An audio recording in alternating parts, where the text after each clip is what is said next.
Enea Bastianini bak menabuh genderang perang menatap MotoGP 2023 bersama pabrikan Ducati. Ex-rider Gresini Ducati ini bertekad tebus dosa di MotoGP 2024 setelah musim 2023 dia bergulat dengan cedera bahu.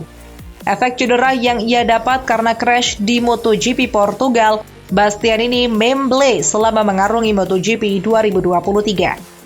Namun partner Francesco Bagnaia itu akan menembus dosa tahun 2024 setelah merasa kondisinya membaik. Hal itu dibuktikan dengan kemenangan pertamanya tahun 2023 bersama pabrikan Ducati di Malaysia. Sedikit kelas balik soal perjuangan Bastianini, dia menerangkan bahwa tahun 2023 ada dua momen kritis. Satu di antaranya yaitu pemulihan cedera bahu yang membuat Bastianini cemas. Bastianini nyaris kehilangan kursi pabrikan karena Jorge Martin yang tampil mengesankan selama tahun 2023. Jorge Martin yang berebut gelar juara dunia MotoGP 2023 sampai final race di Valencia sedikit mengusik Bastianini. Bahkan mantan partner Fabio Di Giannantonio mengaku hal itu sedikit membuatnya menderita.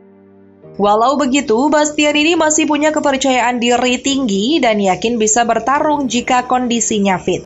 Karena itu, dia menegaskan akan mencobanya lagi tahun depan untuk berjuang. Bastianini seperti menyalakan sinyal bahwa dia telah kembali dan akan mengerahkan segalanya musim depan. Ini sinyal bagus bagi pabrikan Ducati lantaran tak lagi pincang dengan hanya mengandalkan Bagnaia.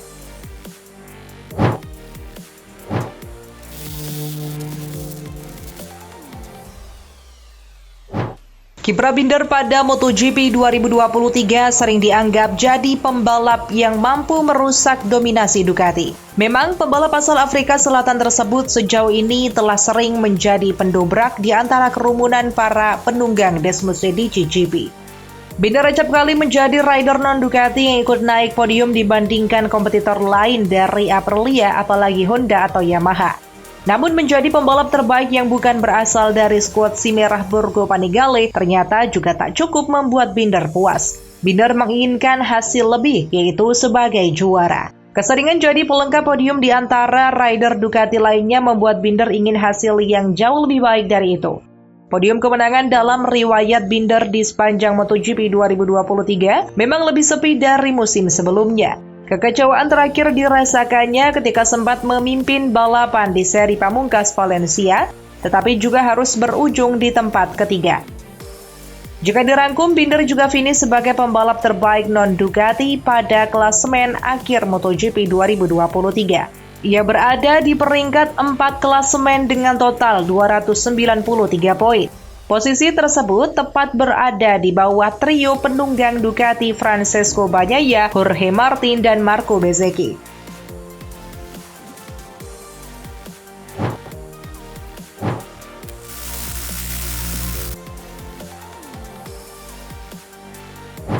Ducati sudah mulai mempersiapkan perpanjangan kontrak buat Pecco Bagnaia yang berhasil menjadi juara MotoGP 2023.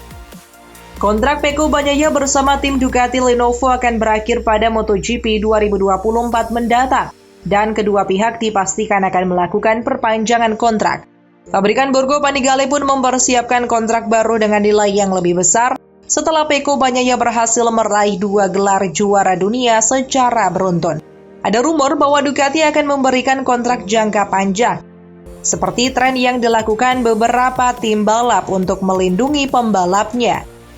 Misalnya saja yang dilakukan Repsol Honda kepada Marc Marquez yang berlaku sejak 2021 hingga 2024 meski harus diputus lebih awal pada akhir tahun 2023 ini.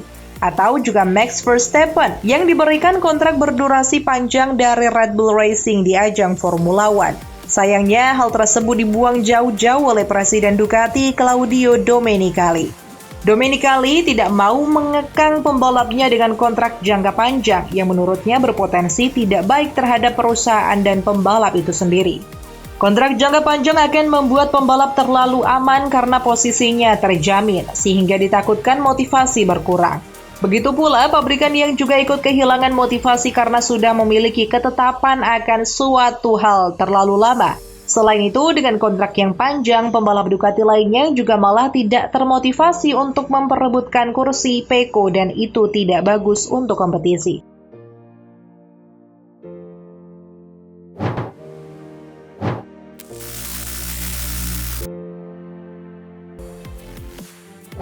Pembalap asal Magetan ini naik kelas dari Moto3 ke Moto2 bersama Honda Tim Asia. Banyak yang menunggu performa Mario Aji karena secara postur lebih cocok naik Moto2. Soalnya di umur 19 tahun, postur Mario Aji yang tingginya sekitar 173 cm terlihat kegedean naik Honda NSF 250 RW. Nah, saat mengetes Moto2 di Valencia, Mario Aji terlihat proporsional untuk menghandle motor naik kelas Moto2. Mario Aji pastinya harus adaptasi karena banyak banget perubahannya, dimulai dari motor Moto2 yang lebih besar, serta melihat limit rangka Kalex yang dipakai. Mesin Triumph 3-silinder 765cc yang dipakai juga punya torsi lebih besar. Tidak lupa, ban yang dipakai Moto2 juga baru untuk MotoGP 2024 yaitu Pirelli Diablo. Dibandingkan Dunlop, Pirelli Diablo disebut suhunya lebih cepat optimal di awal balapan. Tidak heran saat tes Valencia kemarin, rekor lap time Moto2 langsung pecah. Rekor ini direngkuh Alonso Lopez dari tim Beta Tool Speed Up dengan lap time 1 menit 33,061 detik. Ini membuktikan ban Pirelli Diablo secara kompon bisa bikin pede pembalap, tinggal ditunggu ketahanannya. Alonso Lopez juga membuktikan bahwa motor dengan rangka Bosco siap tanding lawan rangka Kalex yang dominan di Moto2. Bagaimana dengan Mario Aji? Rupanya lap time yang diraih tidak malu-maluin. Meski perdana naik Moto2, Mario Aji cetak lap time 1 menit 35,234 detik dan berada di posisi ke-26. Memang lap time-nya terpaut 2 detik dengan pembalap Moto2 yang berpengalaman seperti Aaron Canet atau Jack Dixon. Namun Mario Aji lebih cepat dibanding pembalap rookie Moto2 lainnya seperti Ayumu Sasaki dan Dennis Oncu. Makanya banyak yang berharap Mario Aji bisa lebih perform setelah naik Moto2. Kita tunggu kiprah Mario Aji di Moto2 yang nanti setim dengan pembalap Thailand Somkia Chandra.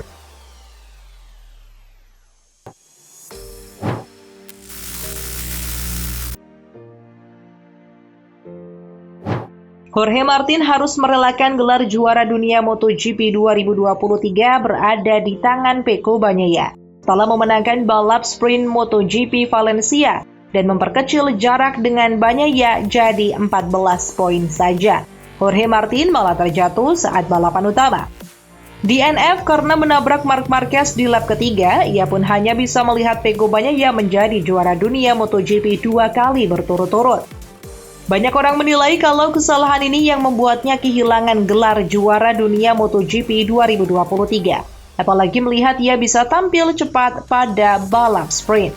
Hanya saja pembalap berjulukan Martinator itu tidak setuju dan bilang kalau ia sudah kehilangan titel di Indonesia. Pada MotoGP Indonesia 2023, pembalap prima Pramac Ducati tersebut jatuh saat memimpin balapan utama. Padahal ia berhasil memulai balapan dari pole position dan apesnya lagi, Pecco Bagnaia berhasil memenangkan balapan di sirkuit Mandalika, Lombok tersebut. Martin pun mengatakan ia belajar banyak hal dalam perebutan titel juara dunia MotoGP 2023 ini. Salah satunya adalah bersikap lebih tenang setiap kali ada hal buruk yang terjadi kepadanya di lintasan, termasuk untuk tidak langsung menyalahkan tim. Tidak hanya itu, tahun ini Martin juga merasa kalau ia bisa balapan dengan lebih baik dibandingkan 2 tahun pertamanya di kelas MotoGP. Utamanya soal konsistensi, di mana ia berhasil menekan angka kecelakaannya tahun ini dan sukses memenangkan balapan bahkan menguasai balap sprint karenanya. Tahun depan, Martin pun akan kembali berusaha meraih gelar juara dunia MotoGP bersama tim prima Pramac Ducati.